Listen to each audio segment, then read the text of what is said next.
It is always a pleasure for me to come to Kerala, especially since I've been an MP of Wayanad. Whenever I board a flight towards Kerala, I feel that I am coming home.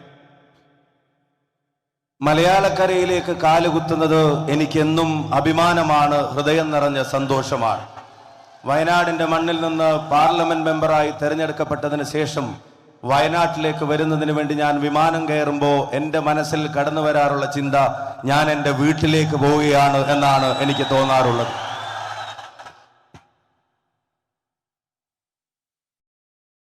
And home is always a place where you feel comfortable,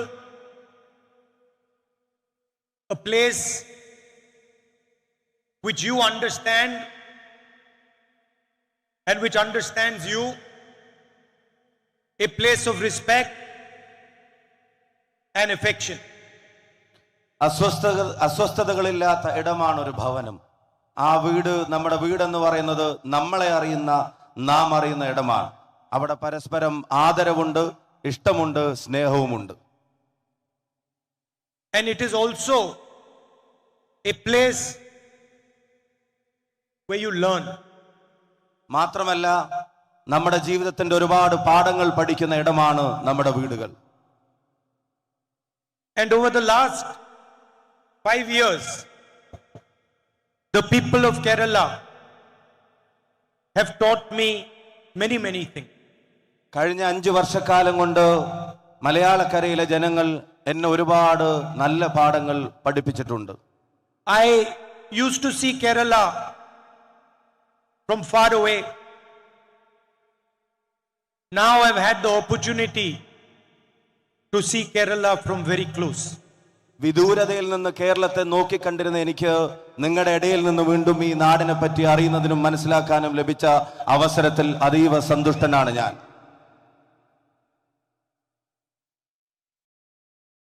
So, one thing you understand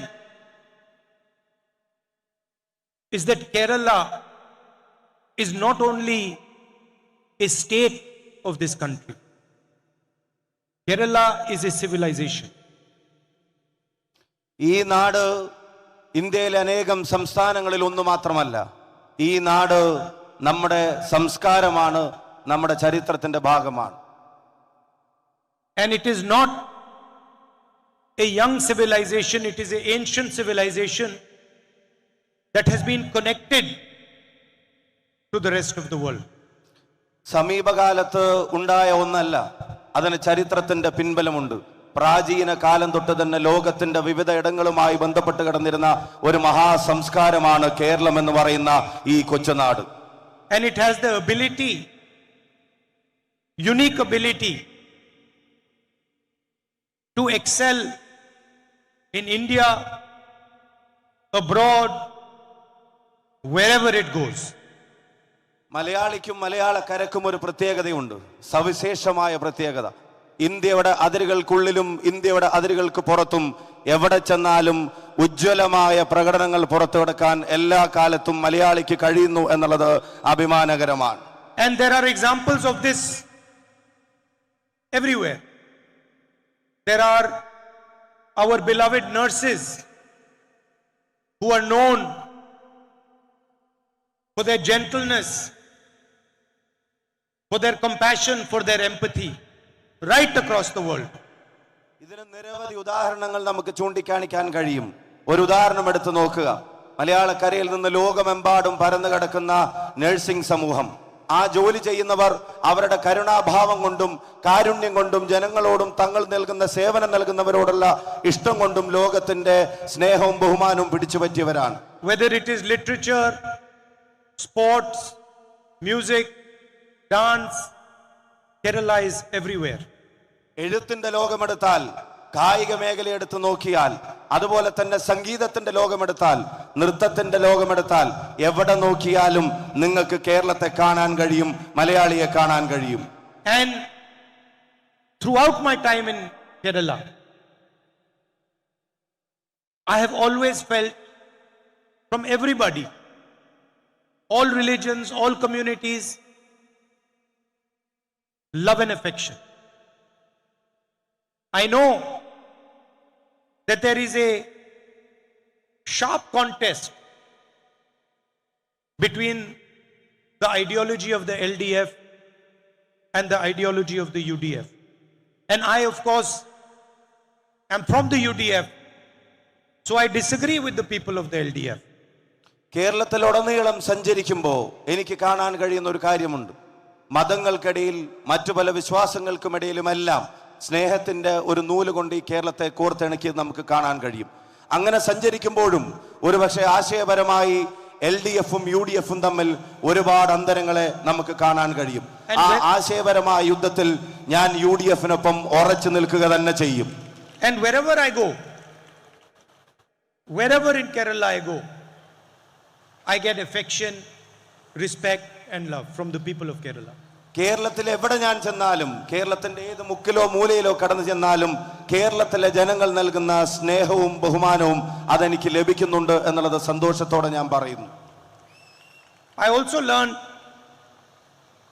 that Kerala does not like to speak loudly, but Kerala, when it decides to speak, it speaks silently but very forcefully. ഉച്ചത്തിൽ ശബ്ദമുണ്ടാക്കി സംസാരിക്കുന്നവരുടെ നാടല്ല കേരളം.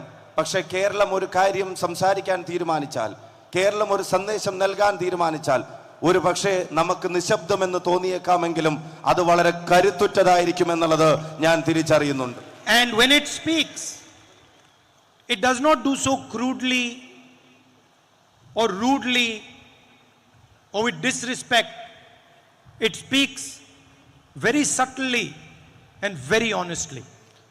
കേരളം സംസാരിച്ചു തുടങ്ങിയാൽ, കേരളം നിലപാടുകൾ എടുക്കുമ്പോൾ ഒരുപക്ഷെ അതിന് ക്രൂരതയുടെ ഭാവമുണ്ടാവില്ല, അതിന് വന്യതയുടെ ശീലങ്ങളും ഉണ്ടാവില്ല. അത് മാന്യമായിട്ടായിരിക്കും സംസാരിക്കുക, പക്ഷേ അത് കരുത്തുറ്റത് തന്നെയായിരിക്കും. Like a very wise, intelligent person.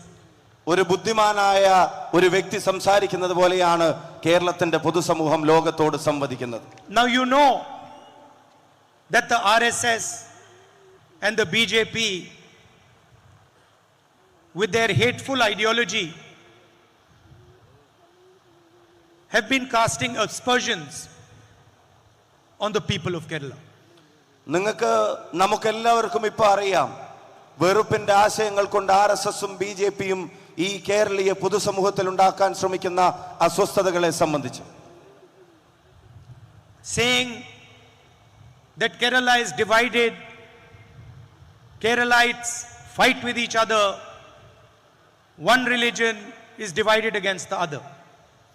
അവർ ആഗ്രഹിക്കുന്നത് കേരളം വിഭജിക്കപ്പെടണമെന്നാണ്. കേരളീയ പൊതുസമൂഹം ജാതിയുടെയും മതത്തിന്റെയും പേരിൽ തമ്മിലടിച്ച് കാണണമെന്ന് ആഗ്രഹിക്കുന്ന ശക്തിയാണവർ. Kerala did not say anything and then spoke quietly and with full force. അതിനെ ഉച്ചത്തിൽ ശബ്ദമുണ്ടാക്കിയല്ല കേരളം മറുപടി പറഞ്ഞത്. കേരളം നിശബ്ദമായി അതിന്റെ മറുപടികൾ തയ്യാറാക്കിക്കൊണ്ടിരിക്കുകയായിരുന്നു. അത് കരുത്തുറ്റ മറുപടി തന്നെയായിരുന്നു എന്ന് എനിക്കറിയാം. It gave the BJP and the RSS the answer that they needed to hear. അവർ BJPയും RSSും അർഹിക്കുന്ന മറുപടി അവർക്ക് ഇഷ്ടപ്പെട്ടില്ലെങ്കിലും അത് കേരളം നൽകിയിരിക്കുന്നു എന്നുള്ളത് എനിക്ക് കൃത്യമായ ബോധ്യമുണ്ട്. A person is condemned in Saudi Arabia to die for a mistake he makes. സംഭവിച്ചു പോയ ഒരു തെറ്റിന്റെ പേരിൽ സൗദി അറേബ്യയിൽ ഒരു വ്യക്തി വധശിക്ഷയ്ക്ക് വിധിക്കപ്പെടുന്നു. And the whole of Kerala, every single religion, all ages, men, women, children, they get together and they collect the money to save that man's life.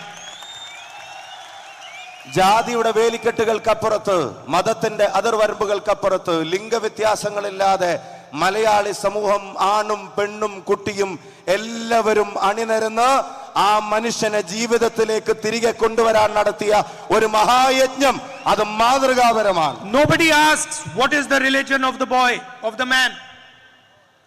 The entire Kerala gets together, and in a matter of days, 34 crore rupees is donated by the people of Kerala. വധശിക്ഷയ്ക്ക് വിധിക്കപ്പെട്ടവന്റെ മതം ചികഞ്ഞല്ല മലയാളി സമൂഹം സഹായത്തിന്റെ വഴിയെ നടന്നത്. അവരതൊന്നും ചകഞ്ഞില്ല. ഏതാനും ദിവസങ്ങൾ കൊണ്ട് മലയാളി സമൂഹം 34 കോടി രൂപ ആ ചെറുപ്പക്കാരന് വേണ്ടി കണ്ടെത്തി കൊടുത്തു. See how Kerala spoke with dignity, with love and affection, and gave a befitting reply to the ideology of the RSS and to the Prime Minister of India. ഈ നാടിനെ മതത്തിന്റെ പേരിൽ വിഭജിക്കാൻ ശ്രമിക്കുന്ന RSSന്റെ ആശയങ്ങൾക്കും അതിന് നേതൃത്വം നൽകുന്ന ഇന്ത്യയുടെ പ്രധാനമന്ത്രിക്കും കേരളം കൊടുത്ത മനോഹരമായ മറുപടി നിങ്ങൾ നോക്കുക.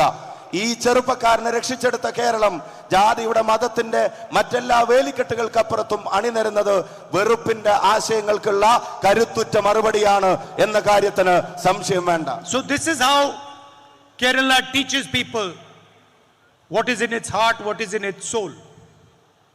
ഇതാണ് കേരളം ലോകത്തെ പഠിപ്പിക്കുന്നത്.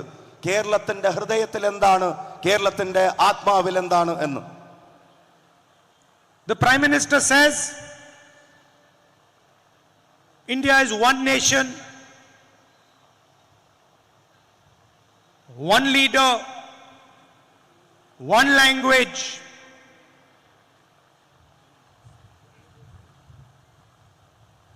and the people of Kerala, they speak Malayalam. Malayalam is not just a language. Malayalam is the soul of the people of Kerala. It is how every mother speaks to her child for the first time. It is how every father guides his son to live a life of respect and dignity. It is how every friend talks to his friend when they are struggling together. And to say that there will only be one language in India is to insult the history, the tradition of this state. ഈ രാജ്യത്തിന്റെ പ്രധാനമന്ത്രി പറയുന്നു ഒരു രാജ്യം, ഒരു നേതാവ്, ഒരു ഭാഷ എന്നുള്ളത്. മലയാളക്കര സംസാരിക്കുന്നത്, കേരളം സംസാരിക്കുന്നത് മലയാളമാണ്. മലയാളം അനേകം ഭാഷകളിൽ ഒന്ന് മാത്രമല്ല, ഓരോ മലയാളിയുടെയും ആത്മാവാണ് മലയാളം എന്ന് നമ്മൾ തിരിച്ചറിയുന്നു. അതാണ് പെറ്റമ്മ പൊന്നുമക്കളോട് ആദ്യം പറയുന്ന ഭാഷ. അതാണ് മക്കളെ വഴി നടത്തുമ്പോൾ അച്ഛൻ ഉപയോഗിക്കുന്ന ആദ്യത്തെ ഭാഷ. അതാണ് സങ്കട കടലുകൾ താണ്ടാൻ സൗഹൃദങ്ങൾ പരസ്പരം ഉപയോഗിക്കുന്ന ഭാഷ. ആ ഭാഷയെ ഒരു രാഷ്ട്രത്തിൽ ഒരു ഭാഷ എന്ന് മാത്രം പറയുന്നവർ അവരെ ഈ ഭാഷയെയും ഈ സമൂഹത്തെയും അപമാനിക്കുകയാണ് എന്ന് തന്നെ ഞാൻ പറയാൻ ആഗ്രഹിക്കുന്നു. India is like a bouquet of flowers. Different languages, different religions, different traditions, different histories, all of them coming together, supporting each other and making each other more beautiful. മനോഹരമായ ഒരു പൂച്ചെണ്ടാണ് നമ്മുടെ രാജ്യം. അതിൽ പല മതങ്ങളുണ്ടാകാം, അതിൽ പല സംസ്കാരങ്ങളുണ്ടാവാം, അതിൽ പല ഭാഷകളുണ്ടാവാം. അതെല്ലാം ഒന്നിച്ചു ചേരുന്ന സൗന്ദര്യമാണ് ഇന്ത്യ എന്ന രാജ്യമെന്ന് ഞാൻ പറയാൻ ആഗ്രഹിക്കുന്നു. It is a pity that the Prime Minister of India does not understand India's nature. അതുപോലും മനസ്സിലാക്കാൻ കഴിയാതെ ഈ രാജ്യത്തിന്റെ സ്വഭാവ സവിശേഷതകളെയും വൈവിധ്യങ്ങളെയും മനസ്സിലാക്കാൻ ഈ രാജ്യത്തിന്റെ പ്രധാനമന്ത്രിക്ക് കഴിയുന്നില്ല എന്നുള്ളതിൽ എനിക്ക് സഹതാപം തോന്നുന്നു. He does not understand that our multiple languages, multiple traditions, multiple religions are our biggest strength. അദ്ദേഹത്തിന് മനസ്സിലാവുന്നില്ല ഈ നാടിന്റെ ഭാഷാ വൈവിധ്യങ്ങൾ, ഈ നാടിന്റെ മതങ്ങൾ, ഈ നാടിന്റെ സംസ്കാരത്തിന്റെ വൈവിധ്യങ്ങൾ ഇതെല്ലാം ഈ രാജ്യത്തിന്റെ കരുത്താണ് എന്നുള്ളത് ഇന്ത്യയുടെ പ്രധാനമന്ത്രിക്ക് മനസ്സിലാകുന്നില്ല. He cannot see that from these multiple perspectives comes a beautiful, powerful perspective. അദ്ദേഹത്തിന് കാണാൻ കഴിയുന്നില്ല ഈ വൈവിധ്യങ്ങളുടെ സൗന്ദര്യം സ്വന്തം കണ്ണുകൊണ്ട് കണ്ട് ആസ്വദിക്കാനും അതിന്റെ മനോഹാരിത മനസ്സിലാക്കാനും ഇന്ത്യയുടെ പ്രധാനമന്ത്രിക്ക് കഴിയുന്നില്ല. It is difficult for him to see this because his only quest is to be in power at all costs. അത് കാണാതിരിക്കുന്നതിന്റെ കാരണം, അത് കണ്ടെത്താൻ കഴിയാതെ പോകുന്നതിന്റെ കാരണം എന്ന് പറയുന്നത്, ആ മനസ്സിലുള്ള ഏക ദാഹം എന്ന് പറയുന്നത് അധികാരത്തോടുള്ള കൊതി മാത്രമാണ് എന്നുള്ളത് കൊണ്ടാണ് മറ്റെല്ലാ കാഴ്ചകളും മറഞ്ഞു പോകുന്നത്. Today I believe the Prime Minister gave a press conference, gave an interview, to the ANI and spoke about the electoral bond scheme. ഞാൻ ഇന്ന് വായിക്കാൻ കഴിഞ്ഞു, പ്രധാനമന്ത്രി ചില മാധ്യമങ്ങളെ കണ്ടു, ഇലക്ട്രൽ ബോണ്ടിനെ സംബന്ധിച്ച് അദ്ദേഹം സംസാരിക്കുകയുണ്ടായി എന്ന്.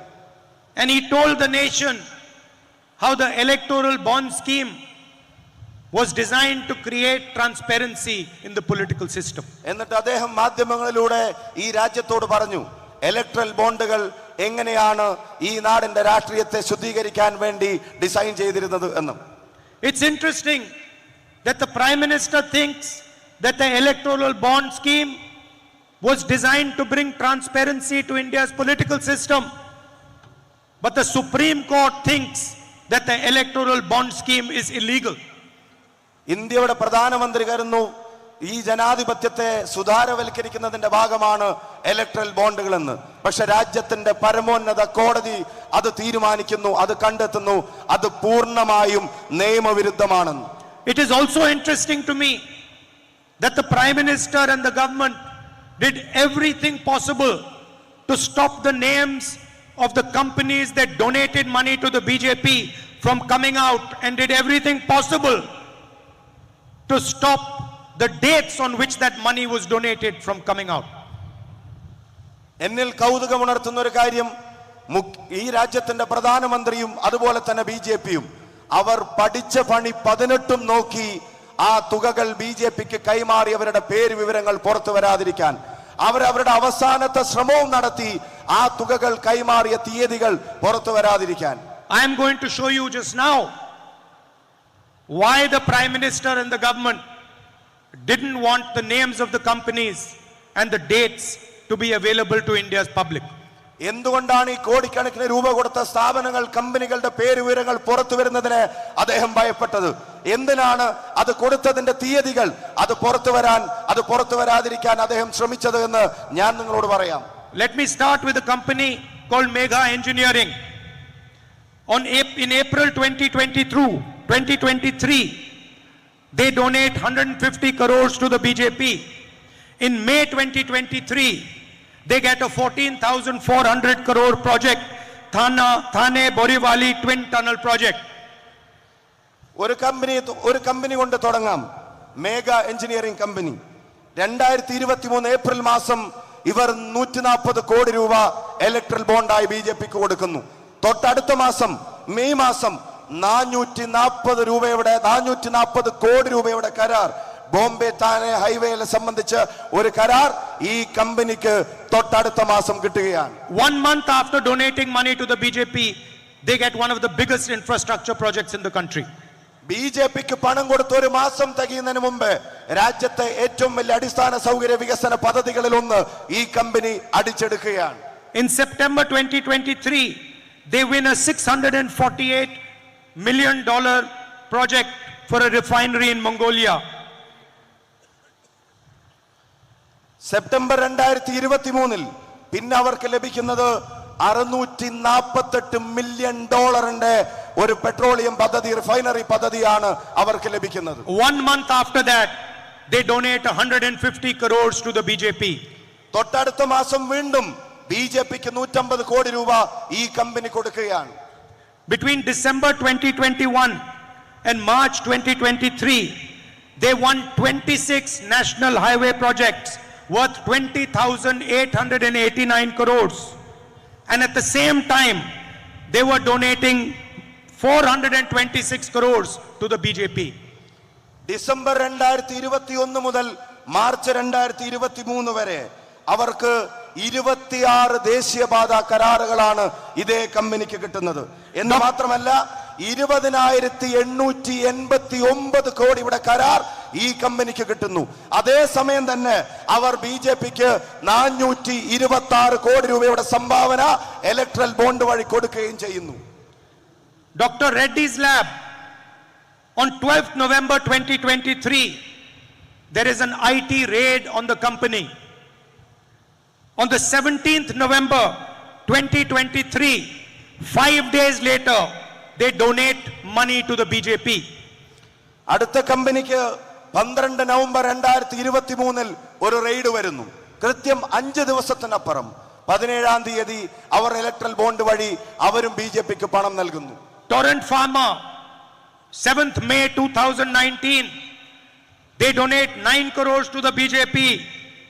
20 days later, they receive a 285 crore tax exemption from the government of Maharashtra. അടുത്ത കമ്പനി ഒരു ഫാർമ കമ്പനി. 2019 7-ാം മാസം അവർ BJPക്ക് 9 കോടി രൂപ കൊടുക്കുന്നു. 20 ദിവസം കഴിയുമ്പോഴേക്കും ആ കമ്പനിക്ക് 285 കോടി രൂപയുടെ ടാക്സ് ഇളവുകൾ BJP ഗവൺമെന്റ് അനുവദിച്ചു കൊടുക്കുകയാണ്. January 2024, they give 50 crore to BJP. 2 months later, in March 2024, they get a 1,540 crore solar power project in Maharashtra. മറ്റൊരു കമ്പനി ജനുവരി 2024 BJPക്ക് 50 കോടി രൂപ കൊടുക്കുന്നു. അതേ വർഷം മാർച്ചിൽ, കഴിഞ്ഞ മാർച്ചിൽ ആ കമ്പനിക്ക് മഹാരാഷ്ട്രയിൽ കിട്ടിയ സോളാർ പ്രൊജക്ടിന്റെ എമൗണ്ട് എന്ന് പറയുന്നത് 1,540 കോടി രൂപയാണ്. Airtel company, between 2019-2021, donate 51 crores to the BJP. In August 2021, they get a global mobile personal communication satellite license. Airtel company അത് 2019-നും 2021-നും ഇടയ്ക്ക് കോടിക്കണക്കിന് രൂപ BJPക്ക് നൽകുന്നു. ഓഗസ്റ്റ് മാസം 21-ാം തീയതി ആവുമ്പോഴത്തേക്കും അവർക്ക് പ്രധാനപ്പെട്ട ഒരു കരാർ BJP ഒപ്പിച്ചു കൊടുക്കുന്ന കാഴ്ച നമ്മൾ കാണുന്നു. Brothers, this list goes on and on and on. അറ്റമില്ലാത്ത അന്ത്യമില്ലാത്ത ഈ അഴിമതിയുടെ കഥകൾ, ഈ ലിസ്റ്റ് അത് തുടർന്നുകൊണ്ടേയിരിക്കുകയാണ്. The electoral bond scheme is not a way to clean politics. It is an extortion racket. It is the biggest extortion racket on the planet. ഇവിടെ electoral bond എന്ന് പറയുന്നത് രാഷ്ട്രീയ ശുദ്ധീകരണത്തിന്റെ ആയുധമല്ല.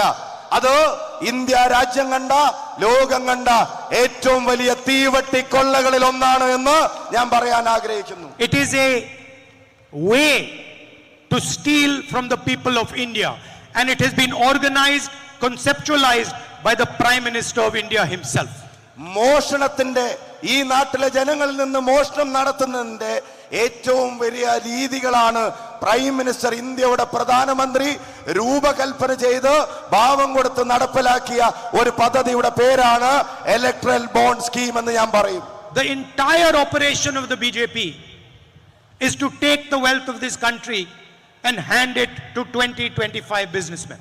ഈ പണം, ഈ രാജ്യത്ത് BJP നടത്തുന്ന പ്രവർത്തനങ്ങൾ മുഴുവൻ, ഈ നാട്ടിലെ ജനങ്ങളിൽ നിന്നുള്ള മുഴുവൻ പണവും ഊറ്റിയെടുത്ത് 20-25 വരുന്ന കോർപ്പറേറ്റുകളുടെ കൈകളിലേക്ക് എത്തിച്ചു കൊടുക്കാൻ വേണ്ടി മാത്രമാണ് BJP രാജ്യം ഭരിക്കുന്നത്.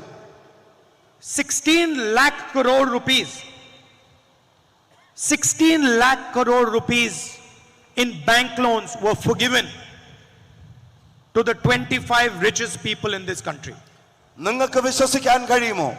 ഈ നാട്ടിലെ സാധാരണക്കാരൻ ബാങ്കിൽ നിക്ഷേപിക്കുന്ന പണം കൊണ്ട് 16 ലക്ഷം കോടി രൂപയുടെ വായ്പ ഈ രാജ്യത്ത് വെറും 20-25 വരുന്ന കോർപ്പറേറ്റുകൾക്ക് ഇവർ ബാങ്കുകളെ കൊണ്ട് കൊടുപ്പിച്ചു.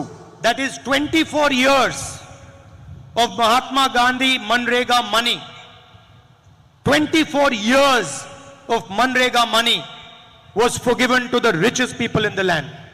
നിങ്ങൾ ഓർക്കണം, ഈ നാട്ടിലെ സാധാരണക്കാരൻ പണിയെടുക്കുന്ന മഹാത്മാഗാന്ധി തൊഴിലുറപ്പ് പദ്ധതിക്ക് ഈ രാജ്യം വെക്കുന്ന തുക, നീക്കിവെക്കുന്ന തുക കാൽക്കുലേറ്റ് ചെയ്താൽ, കണക്ക് കൂട്ടിയാൽ 24 വർഷം അവർക്ക് കൊടുക്കേണ്ട കൂലിപ്പണമാണ് ഈ കോർപ്പറേറ്റുകൾക്ക് വേണ്ടി രാജ്യം ഭരിക്കുന്ന സർക്കാർ ബാങ്കുകളിലൂടെ എഴുതി കൊടുത്തത് എന്ന് നിങ്ങൾ തിരിച്ചറിയണം. Airports, ports, infrastructure, bridges, mines, power, solar power, wind power, defense contracts, all of them given to one businessman.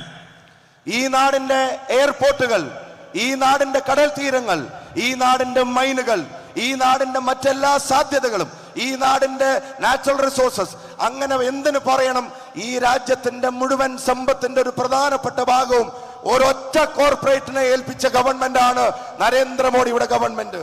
And the result, the highest rate of unemployment in 45 years. അതിന്റെ അനന്തര ഫലം എന്താണ്? അതെന്താണ് ഈ രാജ്യത്തുണ്ടാക്കിയത്? ഈ രാജ്യം 45 വർഷം കണ്ടതിൽ വെച്ച് ഏറ്റവും വലിയ തൊഴിലില്ലായ്മയാണ് ഈ നയങ്ങൾ സൃഷ്ടിച്ചത്. 22 people in India have as much wealth as 70 crore people. 70 കോടി ഭാരതീയരുടെ ആസ്തി, 70 കോടി ഭാരതീയർ ജീവിതകാലം മുഴുവൻ ഉണ്ടാക്കി വെച്ചത് ഈ കോർപ്പറേറ്റുകളിൽ 22 പേരുടെ മാത്രം ആസ്തിക്ക് തുല്യമേ ഉള്ളൂ എന്ന് പറയുമ്പോഴാണ് അതിന്റെ ഭീകരത നമുക്ക് മനസ്സിലാവുന്നത്. Imagine there are 22 people sitting in the front row.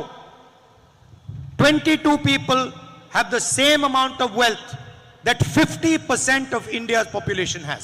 ഈ വേദിയിൽ 22 പേർ ഇരിക്കുകയാണെന്ന് കരുതുക. ആ 22 പേരുടെ ആസ്തികൾ കണക്കൂട്ടിയാൽ ഇന്ത്യ മഹാരാജ്യത്തിന്റെ മൊത്തം ജനസംഖ്യയുടെ 50% വരുമെന്നുള്ളത് നിങ്ങൾക്ക് ചിന്തിക്കാൻ കഴിയുന്നുണ്ടോ? This is Mr. Narendra Modi's gift to the country. അതാണ് നരേന്ദ്രമോദിയെ കൊണ്ട് ഈ രാജ്യത്തിന് കിട്ടിയ ഏക സംഭാവന. So the question arises, what is the Congress party and the India alliance going to do? സ്വാഭാവികമായും ഉയരുന്ന ചോദ്യം, കോൺഗ്രസ് എന്ന പ്രസ്ഥാനം ഇതിനെതിരെ ഇന്ത്യ രാജ്യത്ത് അതുപോലെ എന്ത് ചെയ്യും? ഇന്ത്യ മുന്നണി എന്ത് ചെയ്യും? The first thing we are going to do is we are going to support the women of our country. ഞങ്ങൾ ചെയ്യാൻ പോകുന്ന ആദ്യത്തെ കാര്യം ഈ രാജ്യത്തെ വനിതകളെ ഞങ്ങൾ ശാക്തീകരിക്കുകയാണ്. അവർക്ക് ഞങ്ങൾ പിന്തുണ കൊടുക്കാൻ തീരുമാനിക്കുക. Everybody knows that in today's India both men and women work. നമുക്കെല്ലാവർക്കും അറിയാം, ഈ നാട്ടിൽ ആധുനിക ഇന്ത്യയിൽ ആണുങ്ങളാണെങ്കിലും സ്ത്രീകളാണെങ്കിലും രണ്ടുപേരും ജോലി ചെയ്യുന്നവരാണ്. Both of them do jobs.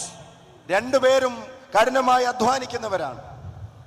If a man works 8 hours, the woman works 8 hours, and then she goes back home and works another 8 hours. ഒരു പുരുഷൻ 8 മണിക്കൂറാണ് പകൽ ജോലി ചെയ്യുന്നതെങ്കിൽ ഈ വനിതയും ആദ്യത്തെ 8 മണിക്കൂർ പുറത്തും ജോലി ചെയ്യും. പിന്നെ തിരിച്ച് വീട്ടിലേക്ക് എത്തിയാൽ ആ വീട്ടിലെ ജോലികളെല്ലാം ഈ വനിത തന്നെയാണ് ചെയ്യേണ്ടി വരുന്നത്. That is why the women are the foundation of this country. They look after the next generation. They protect the next generation. അതുകൊണ്ടാണ് ഞാൻ വിശ്വസിക്കുന്നത് ഈ രാജ്യത്തിന്റെ അടിത്തറയുടെ കരുത്ത് ഇവിടുത്തെ വനിതകളാണ്. തലമുറകളെ സൃഷ്ടിക്കുകയും അടുത്ത തലമുറകളെ പരിപാലിക്കുകയും ചെയ്യുന്നവരാണ് അവർ. And so the India Alliance and the Congress Party believes that the millions of Indian women who do this for the nation should be compensated. അതുകൊണ്ട് തന്നെ ഇന്ത്യൻ നാഷണൽ കോൺഗ്രസും ഇന്ത്യ മുന്നണിയും ആഗ്രഹിക്കുന്നു ഈ നാടിനെ കരുത്തുറ്റതാക്കുന്ന ഈ ദശലക്ഷക്കണക്കിന് വനിതകൾക്ക് അവർക്ക് അവരുടെ അധ്വാനത്തിന്റെ ഫലങ്ങൾ കിട്ടിയേ തീരൂ എന്ന് ഞങ്ങൾ തീരുമാനിക്കുകയാണ്. And so we propose the Mahalakshmi scheme. And the idea is that one woman in every single Indian poor family will be given 1,00,000 of rupees every year, 8,500 rupees in her bank account every single month. അതുകൊണ്ട് തന്നെ ഞങ്ങൾ തീരുമാനിക്കുന്നു മഹാലക്ഷ്മിയുടെ പേരിൽ ഒരു പദ്ധതി ഞങ്ങൾ തുടങ്ങുന്നു. ഈ നാട്ടിലെ സാധാരണ കുടുംബങ്ങളിലെ വനിതകൾക്ക്, പാവപ്പെട്ടവർക്ക് അതിൽ ഒരു വനിതയുടെ പേരിൽ എല്ലാ വർഷവും ഏറ്റവും ചുരുങ്ങിയത് 1,00,000 രൂപ അവരുടെ അക്കൗണ്ടിൽ നിക്ഷേപിക്കാൻ ഞങ്ങൾ തീരുമാനമെടുക്കുകയാണ്. And this money will come into her bank account every single month until her family goes above the poverty line. ഈ പണം ഇവിടുത്തെ ദാരിദ്ര്യരേഖയ്ക്ക് താഴെയുള്ള കുടുംബങ്ങളിലേക്ക് ഞങ്ങൾ അയക്കുന്ന പണം അതെല്ലാ മാസവും കൃത്യമായി കിട്ടിക്കൊണ്ടേയിരിക്കും. എന്നാണോ അവർ പട്ടിണിയുടെയും പരിവട്ടത്തിന്റെയും പ്രയാസങ്ങളിൽ നിന്ന് ദാരിദ്ര്യരേഖയ്ക്ക് മേലേക്ക് വരുന്നത്, അത് വരുന്നത് വരെ ആ കുടുംബത്തിന്റെ അത്താണിയായി എല്ലാ മാസവും ഈ പണം അവിടെ ചെന്നിരിക്കും. We also propose to give women 50% reservation in all government jobs. അതുമാത്രമല്ല ഈ നാട്ടിലെ സർക്കാർ ജോലികളിൽ, സർക്കാരിന്റെ പൊതുമേഖലാ ജോലികളിൽ 50% സ്ത്രീകൾക്ക് വേണ്ടി മാറ്റിവെക്കാൻ ഞങ്ങൾ ഒരു പ്രപ്പോസൽ ഈ സമൂഹത്തിന്റെ മുമ്പിൽ വെക്കുകയാണ്. And to double the wages of our Anganwadi and Asha sisters. അംഗനവാടികളിലും ആശാവർക്കർമാരുമായി പ്രവർത്തിക്കുന്ന ഈ നാട്ടിലെ സാധാരണക്കാർ, അവർക്ക് ഇന്ത്യൻ നാഷണൽ കോൺഗ്രസും ഇന്ത്യ മുന്നണിയും ഉറപ്പ് നൽകുന്നു, അവരുടെ വേതനങ്ങൾ നേരെ ഇരട്ടിയാക്കാൻ നമ്മൾ തീരുമാനിക്കുന്നു. Narendra Modi forgives the loans of the richest people in the country. We are going to forgive the loans of our farmers again. Narendra Modi എഴുതി തള്ളുന്നത് ഇവിടുത്തെ സഹസ്ര കോടീശ്വരന്മാരായ കോർപ്പറേറ്റുകളുടെ ആണെങ്കിൽ, നമ്മൾ അധികാരത്തിൽ വന്നാൽ എഴുതി തള്ളാൻ പോകുന്നത് ഇവിടുത്തെ പാവപ്പെട്ട കർഷകന്റെയും സാധാരണക്കാരന്റേതുമായിരിക്കുമെന്ന് ഞാൻ വാക്ക് തരുന്നു. Every single producer in India gets a fair price for his product. ഏത് ഉൽപ്പന്നം സൃഷ്ടിക്കുന്ന ഈ രാജ്യത്തെ ഏതൊരു ഉൽപാദകനും അവന്റെ ഉൽപ്പന്നങ്ങൾക്ക് മാന്യമായ വില ലഭിക്കുന്നുണ്ട്. I don't understand why farmers cannot get the same. പക്ഷേ എന്തുകൊണ്ട് പ്രകൃതിയോടും മണ്ണിനോടും മല്ലിടുന്ന പാവപ്പെട്ട കർഷകന് മാത്രം ഒരു മിനിമം വില അവന്റെ ഉൽപ്പന്നങ്ങൾക്ക് ലഭിക്കുന്നില്ല? That is why we are going to guarantee all farmers of India a minimum support price guaranteed by law.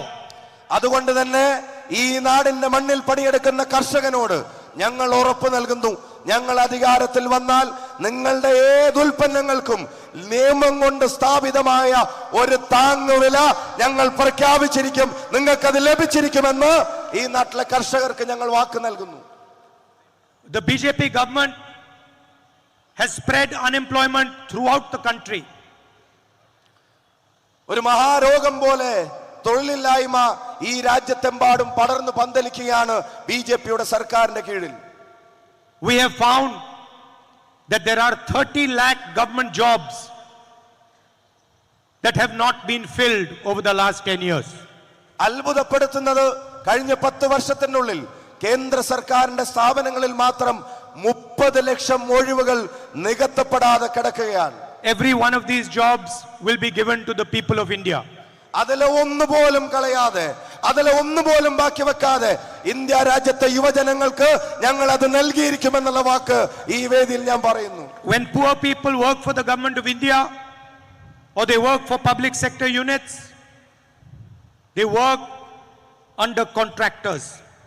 ഇപ്പോ ഈ നാട്ടിൽ പൊതുമേഖലാ സ്ഥാപനങ്ങൾക്ക് വേണ്ടിയാണെങ്കിലും അതുപോലെ തന്നെ സർക്കാരിന് വേണ്ടിയാണെങ്കിലും ജോലി ചെയ്യുന്നത് കരാർ അടിസ്ഥാനത്തിലാണ്. They can be fired at the shortest notice. യാതൊരുവിധ മാനദണ്ഡങ്ങളുമില്ലാതെ ഏത് സമയത്തും അവരെ പിരിച്ചുവിടാൻ കഴിയാവുന്ന ഒരു സാഹചര്യമാണ് ഇപ്പോൾ നിലനിൽക്കുന്നത്. They don't get a pension, they don't get social security. അവർക്ക് പെൻഷൻ ഇല്ല, അവർക്ക് സാമൂഹ്യ സുരക്ഷയില്ല, ചെയ്യുന്ന ജോലിക്ക് ഒരു തരത്തിലുള്ള കെട്ടുറപ്പും അവർക്കില്ല. We are going to stop this practice, and all jobs in the government of India and in the public sector are going to be permanent jobs. They are not going to be contract based jobs. ആവശ്യം കഴിഞ്ഞാൽ കരിവേപ്പില പോലെ എടുത്തെറിയുന്നവരെയല്ല India രാജ്യത്ത് നമ്മൾ അധികാരത്തിൽ വന്നാൽ ഈ government ജോലികൾ, സർക്കാർ ജോലികൾ, പൊതുമേഖലാ ജോലികൾ, അത് അവർക്ക് സ്ഥിര നിയമനം കൊടുക്കുന്ന സംവിധാനം നമ്മൾ തിരികെ കൊണ്ടുവരും. The army did not ask for Agniveer. The army did not ask for Agniveer. Agniveer. Agniveer പദ്ധതി, അതിൽ ഈ പറയുന്ന തരത്തിൽ ആളുകളെ ആവശ്യം കഴിഞ്ഞ് ഉപയോഗിച്ചു കഴിഞ്ഞ് അവരെ ഉപേക്ഷിക്കുന്നതാണ്. The Prime Minister unilaterally weakened the Indian Army by proposing and actioning this scheme. Army ആവശ്യപ്പെടാത്ത, ഇന്ത്യയുടെ സേന ആവശ്യപ്പെടാത്ത ഈ പദ്ധതിയെ കൊണ്ടുവന്ന് യഥാർത്ഥത്തിൽ ഇന്ത്യ രാജ്യത്തിന്റെ അതിർത്തി കാക്കുന്ന നമ്മുടെ സേനകളെ ഇന്ത്യയുടെ പ്രധാനമന്ത്രി ദുർബലപ്പെടുത്തുകയായിരുന്നു. We will scrap the Agniveer scheme the moment we come to power. അതുകൊണ്ട് തന്നെ നമ്മൾ അധികാരത്തിൽ വന്നാൽ ആ നിമിഷം തന്നെ ഈ രാജ്യത്തിന്റെ സേനയെ ദുർബലപ്പെടുത്തുന്ന ആ സ്കീമിനെ നമ്മൾ ചവറ്റുകൊട്ടയിലെറിയും. We don't want two different types of martyrs. If a young Indian person is martyred, all of them deserve the same respect. ഈ സേന രാജ്യത്തിന്റെ അതിർത്തി കാക്കുന്നവനിടയിലും രണ്ട് തരക്കാർ വേണ്ട. ഒരു ചെറുപ്പക്കാരൻ, ഒരു യുവാവ് ഈ നാടിന്റെ സേനയിലേക്ക് തിരഞ്ഞെടുക്കപ്പെടുകയാണെങ്കിൽ ഒരു ഉത്തരവാദിത്തപ്പെട്ട പട്ടാളക്കാരന് ലഭിക്കേണ്ട എല്ലാ ആദരവും അവിടെ തുടർന്ന് അങ്ങോട്ടുള്ള എല്ലാ കാര്യങ്ങളിലും അവനും ലഭിക്കണം. In Mr. Modi's scheme, a Shaheed Agniveer will not get the same benefits and same respect that a regular soldier gets. രാജ്യത്തിന് വേണ്ടി ധീര രക്തസാക്ഷിത്വം വഹിക്കുന്ന അഗ്നിവീറിൽപ്പെട്ട ഒരു ചെറുപ്പക്കാരന് അല്ലെങ്കിൽ ഒരു ചെറുപ്പക്കാരിക്ക് ഇന്ത്യ രാജ്യത്തിന്റെ ഒരു പട്ടാളക്കാരൻ രാജ്യത്തിന് വേണ്ടി ജീവൻ കൊടുക്കുമ്പോൾ അവർക്ക് കിട്ടുന്ന ആദരം ഈ ചെറുപ്പക്കാരന് ലഭിക്കുന്നില്ല. This is an insult to our youth and to our army, and we are going to scrap this the moment we come to power. അത് ഇന്ത്യ രാജ്യത്തെ യുവതയോട്, ഇന്ത്യ രാജ്യത്തെ സേനയോട് ചെയ്യുന്ന ഏറ്റവും വലിയ അപമാനമാണ്. അധികാരത്തിലേറിയ ആദ്യ നിമിഷങ്ങളിൽ തന്നെ ആ പദ്ധതി ഞങ്ങൾ അവസാനിപ്പിക്കും. Children of rich families can send their children, parents of rich families can send their children to do an apprenticeship. സാമ്പത്തികമായ ശേഷിയുള്ള കുടുംബങ്ങളിലെ ചെറുപ്പക്കാർ ഒരുപക്ഷെ തൊഴിൽ പരിശീലന കാലം അവർക്ക് മാത്രം ആസ്വദിക്കാൻ കഴിയുന്ന ഒന്നായി മാറുന്നുണ്ട്. They send their children for an apprenticeship. The children get trained. The children get paid on the job. And then after the apprenticeship, the children can get a permanent job. അവർക്ക് പഠിച്ചിറങ്ങിയ മക്കളെ ഒരുപക്ഷെ തൊഴിൽ പരിശീലനത്തിന് അയക്കാനുള്ള സാവകാശം ഉണ്ടായിരിക്കും, അതിനുള്ള സ്ഥിതി ഉണ്ടായിരിക്കും. അവർക്ക് അവിടെ പരിശീലനം ലഭിക്കും. ആ പരിശീലനം ലഭിച്ചു കഴിഞ്ഞ് അവർക്ക് ചിലപ്പോൾ ജോലിയും അവിടെ ഒരു സ്ഥിര നിയമനം കിട്ടിയെന്ന് വരാം. This is not available to the vast majority of India's youngsters. പക്ഷെ അത് നാട്ടിലെ പാവപ്പെട്ടവന്, കോടിക്കണക്കിന് ആളുകൾക്ക് അവർക്ക് താങ്ങാൻ കഴിയുന്നതാണോ? പഠിച്ചു കഴിഞ്ഞാൽ ഉടനെ കുടുംബത്തിന്റെ ബാധ്യതകൾ ഏറ്റെടുക്കേണ്ടവന് എവിടെയാണ് പരിശീലന കാലം? എവിടെയാണ് പരിശീലനത്തിന് ശേഷം തൊഴിലിന് കാത്തിരിക്കാനുള്ള സാവകാശം? We are going to pass a right to apprenticeship law. ഞങ്ങൾ അതുകൊണ്ട് തന്നെ ചരിത്രപരമായ ഒരു നിയമം കൂടെ കൊണ്ടുവരാൻ ആഗ്രഹിക്കുകയാണ്. പഠിച്ചു കഴിഞ്ഞ ഒരു ചെറുപ്പക്കാരന് ഒരു തൊഴിൽ പരിശീലന കാലം അത് നിയമം കൊണ്ട് ഉറപ്പുവരുത്താൻ ഞങ്ങൾ ഇവിടെ ഒരു ആക്ട് കൊണ്ടുവരാൻ പോകുന്നു. It will be the right of any graduate, any college or university graduate, any diploma holder to demand a 1-year apprenticeship from the government. It will be a paid apprenticeship. It will be training on the job, and he will get a guaranteed income of 1 lakh rupees a year, 8,500 rupees a month. ചരിത്രപരമായ ഒരു നിയമം ഈ രാജ്യത്തെ യുവാക്കൾക്ക് വേണ്ടി ഓരോ പഠിച്ചിറങ്ങുന്ന ചെറുപ്പക്കാരനും ഓരോ പഠിച്ചിറങ്ങുന്ന യുവതിക്കും അവർ പഠിച്ചിറങ്ങി ഒരു വർഷം അവർക്ക് തൊഴിൽ പരിശീലനം ഗവൺമെന്റിൽ നിന്ന് ആവശ്യപ്പെടാൻ നിയമം കൊണ്ടുവരാൻ പോവുകയാണ്. അവർക്ക് തൊഴിൽ പരിശീലനം ലഭിക്കുന്നു എന്ന് മാത്രമല്ല, ആ കാലയളവിൽ ഏറ്റവും ചുരുങ്ങിയത് 1 ലക്ഷം രൂപയെങ്കിലും സ്റ്റൈപ്പൻഡായി അവർക്ക് ഒരു വർഷത്തേക്ക് കൊടുക്കാനും നമ്മുടെ നിയമം ഈ രാജ്യത്ത് നമ്മൾ നടപ്പിലാക്കും. This scheme will create a modern workforce, a trained workforce, and we will pay for that training. തൊഴിൽ അനുയോജ്യമായ ഒരു സേന, ഏറ്റവും വലിയ കരുത്ത് നമ്മുടെ യുവസേന, അത് സൃഷ്ടിക്കാൻ ഈ സ്കീം കൊണ്ട് സാധിക്കുമെന്നുള്ള കാര്യത്തിന് ഒരു സംശയവും വേണ്ട. Apprenticeships will be available in the private sector, in the government, and in the public sector units. സ്വകാര്യ സംരംഭങ്ങളിൽ, സർക്കാർ ജോലികളിൽ, അതുപോലെ തന്നെ സർക്കാർ പൊതുമേഖലാ സ്ഥാപനങ്ങളിൽ, ഇവിടെ എല്ലായിടത്തും ഈ തൊഴിൽ പരിശീലനം ഈ നാട്ടിലെ യുവതക്ക് നമ്മൾ ലഭ്യമാക്കും. Finally, before I conclude, I have a question. Finally, before I conclude, I have a question. ഞാൻ അവസാനിപ്പിക്കുന്നതിന് മുമ്പ് എനിക്ക് നിങ്ങളോട് ഒരു ചോദ്യമുണ്ട്. I attack the RSS and the BJP, and I've been doing it relentlessly. വിശ്രമങ്ങളില്ലാതെ, ഇടവേളകളില്ലാതെ RSSന്റെയും BJPയുടെയും വെറുപ്പിന്റെ ആശയങ്ങളെ ഞാൻ കടന്നാക്രമിച്ചുകൊണ്ടേയിരിക്കാറുണ്ട്. 24/7 they are after me.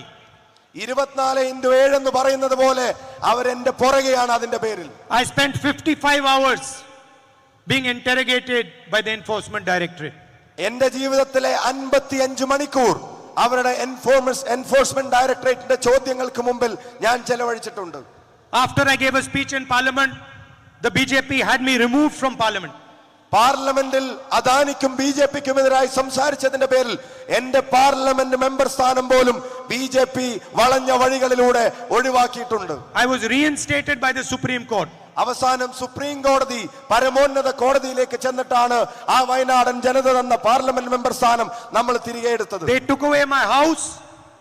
I said to them, I don't want your house, I don't need your house. I have millions of houses in the hearts of India's people.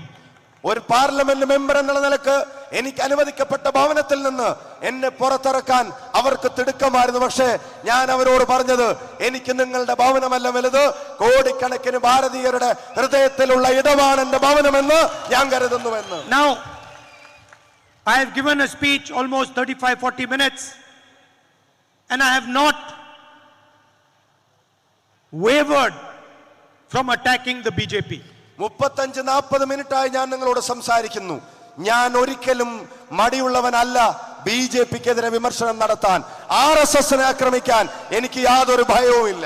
Because it is an ideological battle that I fight and I represent an ideology. അതിന്റെ കാരണം എന്തെന്ന് വെച്ചാൽ ഞാൻ നടത്തുന്ന ഈ പോരാട്ടം ആശയപരമാണ്. ആർഎസ്എസിന്റെയും ബിജെപിയുടെയും വെറുപ്പിന്റെ ആശയങ്ങൾക്കെതിരായ ഒരാശയത്തെയാണ് ഞാൻ മുറുകെ പിടിക്കുന്നത്. I know that whenever someone attacks the BJP attacks them back. CBI, ED takes away their membership, takes away their house. എനിക്കറിയാം ബിജെപി ആക്രമിക്കുമ്പോ, ആർഎസ്എസിനെ വിമർശിക്കുമ്പോ അവർ തിരിച്ചടിക്കുന്നത് ഒരുപക്ഷെ പാർലമെന്റ് മെമ്പർ സ്ഥാനം ഒഴിവാക്കിയായിരിക്കാം, ഒരുപക്ഷെ വീടുകളിൽ നിന്ന് മാറാൻ പറഞ്ഞിട്ടായിരിക്കാം, ഒരുപക്ഷെ CBIയുടെ പേരിലായിരിക്കാം, വേറൊരു പക്ഷേ EDയുടെ പേരിലുമായിരിക്കാം. My question is, why is the BJP not attacking the Chief Minister of Kerala? അപ്പൊ എന്റെ സ്വാഭാവികമായ ചോദ്യം, എന്തുകൊണ്ടാണ് ഇതൊന്നും കേരളത്തിന്റെ മുഖ്യമന്ത്രിക്കെതിരെ ബിജെപി ഉപയോഗിക്കാത്തത് എന്നുള്ളതാണ്. Why are they not taking away his house, taking away his chief ministership, putting court cases on him, getting him interrogated by the ED? മറ്റു പല സംസ്ഥാനങ്ങളിലും മുഖ്യമന്ത്രിമാർക്കെതിരെ ബിജെപിക്കെതിരെ നിലപാടെടുത്തതിന്റെ പേരിൽ മാത്രം നടക്കുന്ന ആ സ്വഭാവങ്ങളൊന്നും കേരളത്തിന്റെ മണ്ണിൽ കാണുന്നില്ല. അവർ കേരളത്തിന്റെ മുഖ്യമന്ത്രിയെ തൊടുന്നില്ല. അവരുടെ ഏജൻസികൾ ഈ മുഖ്യമന്ത്രിയുടെ അടുക്കലേക്ക് പോലും ചെല്ലുന്നില്ല. After all, 2 chief ministers are in jail today. ഒന്നുമില്ലെങ്കിൽ നോക്കുക, 2 മുഖ്യമന്ത്രിമാർ ഇന്ന് ഇന്ത്യ രാജ്യത്ത് ജയിലിലടക്കപ്പെട്ടിരിക്കുകയാണ് ബിജെപിക്ക് വിരുദ്ധമായ നിലപാടെടുത്തതിന്റെ പേരിൽ മാത്രം. And the second question is, when the BJP is destroying the constitution,